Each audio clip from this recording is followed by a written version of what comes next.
আজকে আমি তোমাদের সাথে একটা ইন্টারেস্টিং একটা স্টোরি তোমাদের সাথে শেয়ার করব, যেটা অবশ্যই তোমাদের পড়া রিলেটেড হবে।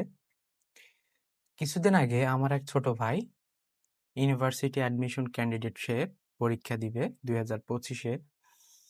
সে আমাকে বলল, ভাইয়া, এই ইউনিভার্সিটি অ্যাডমিশনের সময় তো অনেক মুখস্থ পড়তে হয়, ভোকাবুলারি পড়তে হয়, সিনোনিম, অ্যান্টোনিম, প্রেপোজিশন, ইডিয়াম সহ, বাংলা সমার্থক শব্দ সহ আরো অনেকগুলা ভোকাবুলারি আইটেম পড়তে হয়। এই যে ভোকাবুলারি আইটেমগুলো, এগুলো তো মনে থাকে না, পড়লে মনে থাকে না বা পড়তে মন চায় না, মুখস্থ করার সেই সময়টাও আর নাই।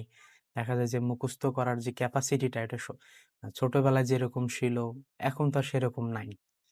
তাহলে এই যে মুখস্থ আইটেমগুলোর জন্য কি করা যায় বলেন তো? ভালো কিছু করো। আমাদের এই ঘটনা থেকে লার্নিংটা কি হবে? যে তোমরাও এরকম তোমাদের মুখস্থ যে বিষয়গুলো আছে সেগুলো সকালে ঘুম থেকে উঠে পড়তে পারো। শুধু মুখস্থ আইটেম না, যে বিষয়টা তুমি পড়তে তোমার কাছে বোরিং লাগে এবং তুমি পড়তে চাও না, পড়তে গেলে বিরক্ত লাগে, ওই বিষয়গুলো তুমি সকালে ঘুম থেকে উঠে এই বিষয়গুলো তুমি পড়তে পারো।